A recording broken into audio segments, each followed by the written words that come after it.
Hello? Hi, is that Mr. 13? You got me. Hey man, how are you going? This is Levi calling from Six Stones in Brisbane, Hey Australia. man, how you doing? Yeah, I'm good, man.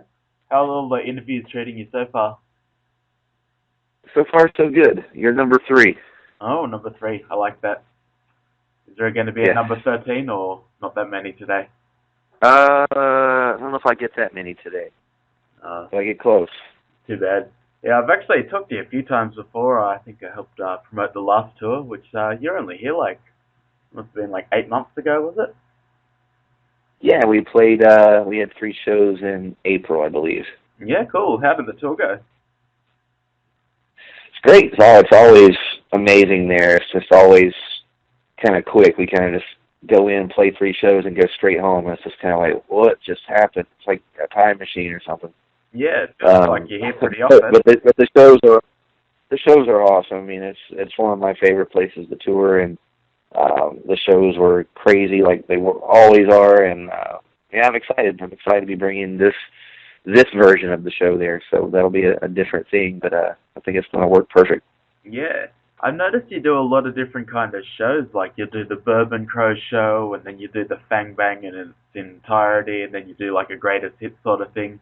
Feels like you've got a lot of songs rehearsed. Is it like, are these songs always ready to go, or do you got to practice them all the time?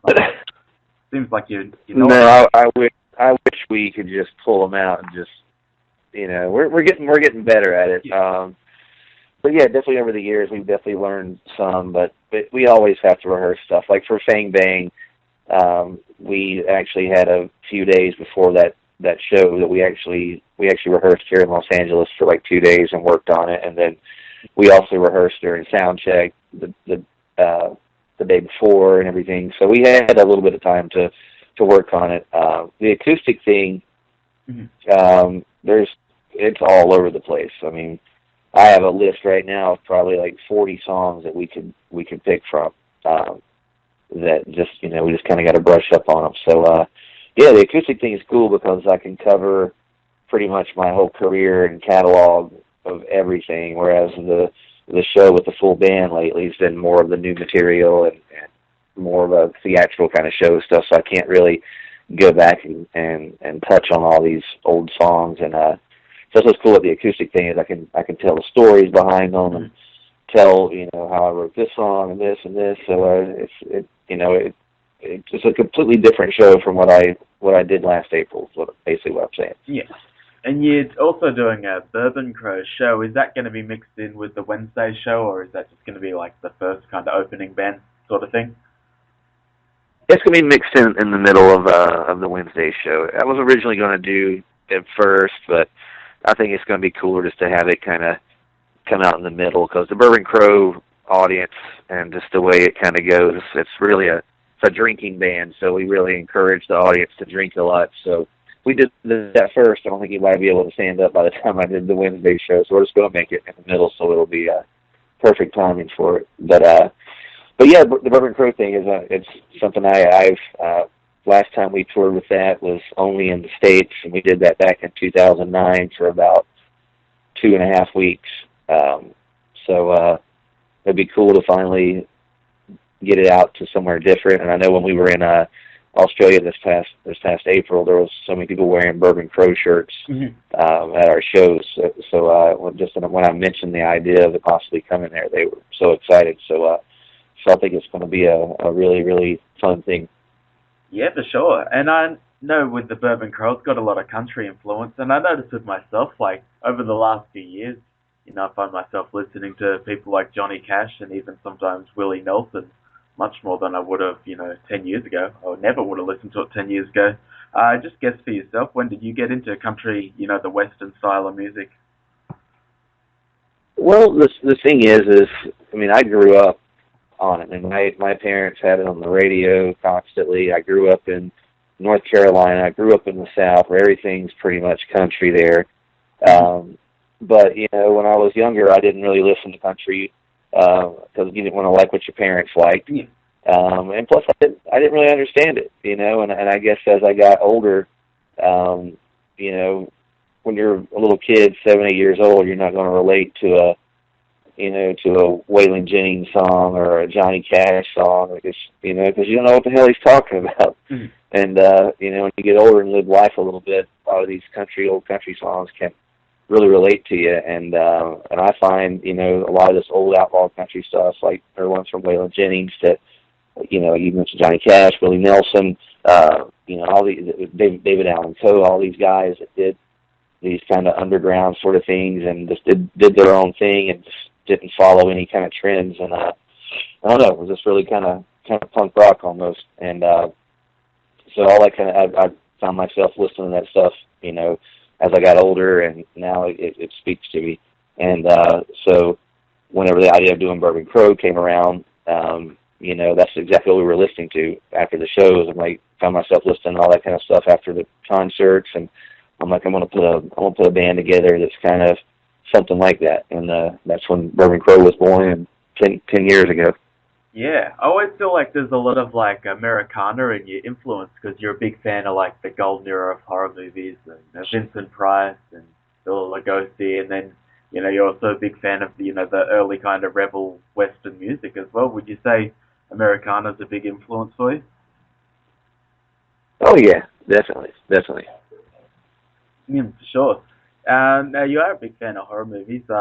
Is there any period in particular that you think is the golden age of horror? It's weird. It's as far as the horror movies and things goes for me, lately. I mean, I'm still just a huge fan of all the old stuff. As far as anything, people ask me all the time, if there's anything new that I'm into or new horror. And I don't know. I really don't know much about what's going on new in horror these days. But the stuff I've seen, nothing compares to the old age stuff. That's timeless, and it can't be copied in my mind. Yeah, for sure. I can't think of any horror movies in the last 5 or 6 years that I could really recommend. Right. Yeah. So, what other projects have you got happening at the moment? Is there going to be any new music released anytime soon? Yeah, we just finished recording the new full-length Wednesday 13 album. We finished it back in September. Right now, I'm just basically talking with some labels and getting a release date kind of set.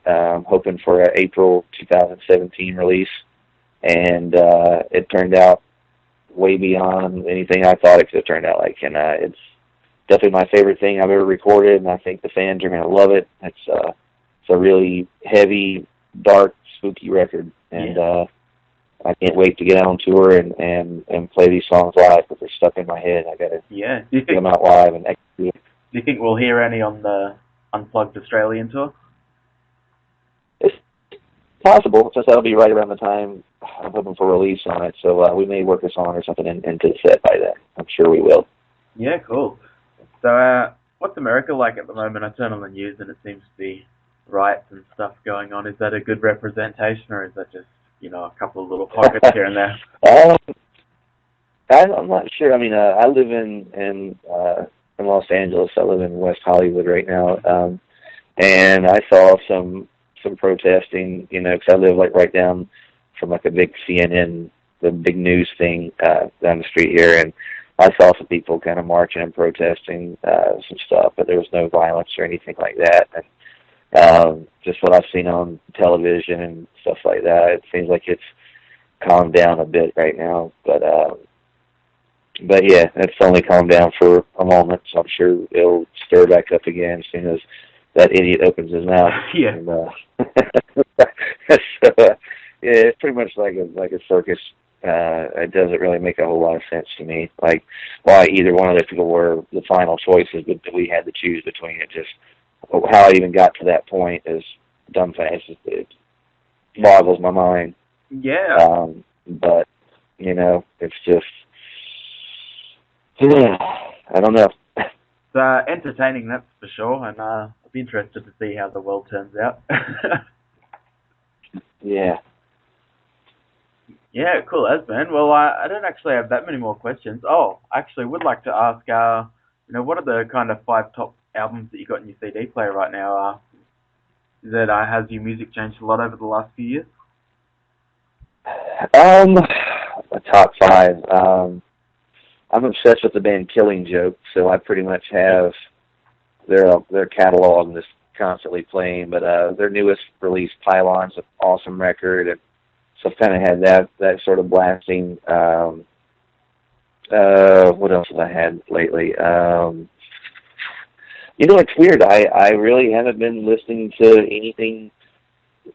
I guess anything new lately. I've been listening to Bowie's Black Star album a lot. Yeah, that's a good one. That's another one. Kind of had that on repeat for a while.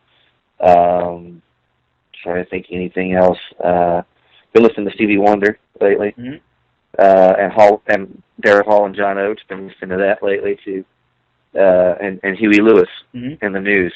So I've been kind of working in a lot of my '80s stuff that when I was like a little kid growing up listening to. And but yeah, as far as anything like new bands that are new, there's really not anything. But there's a lot of new music that I like from other older bands like Gojira's new album's amazing.